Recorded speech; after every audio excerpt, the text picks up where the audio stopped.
Joined now by Pete Fiutak of Campus Insiders, one of the biggest Big Ten games. Pete, one of the biggest games in the nation to date. Yeah. Wisconsin, Ohio State at home, Camp Randall, Saturday night.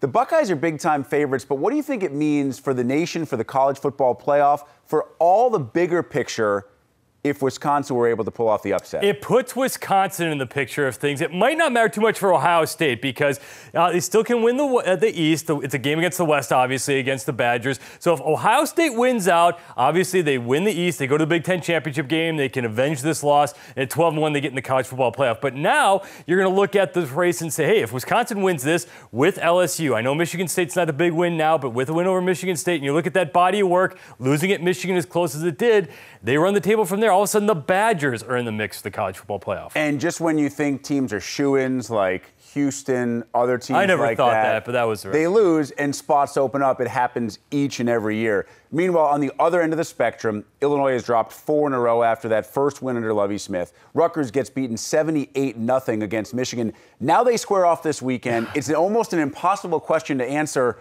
Who needs to win more? Yeah, exactly. Who's the 14th best team in the conference in the Big Ten?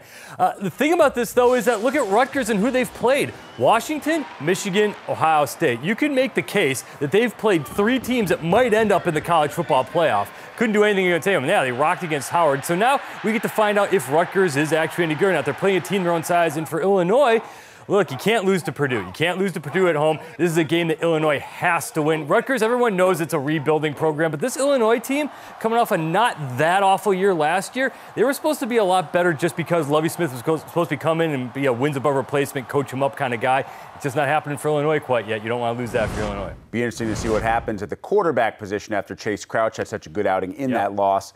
As for Nebraska, the Huskers are 5-0. They're coming off a bye week.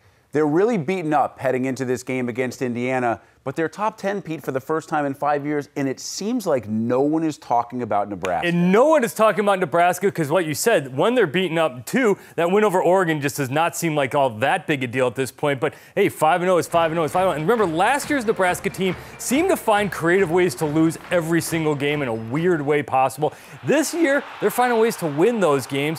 Hey, don't argue with it. Don't argue with your record. You're 5-0. Survive in advance. Get this win. Get a lot of the big games at home in the second half of the season. They could be that team that, again, like you said, no one's talking about right now, but they're just kind of keep on creeping, and they could be kind of this year's Iowa of last year. Huskers and Hoosiers meeting for the first time as Big Ten conference opponents. First time since 1978 overall. Pete, appreciate the time.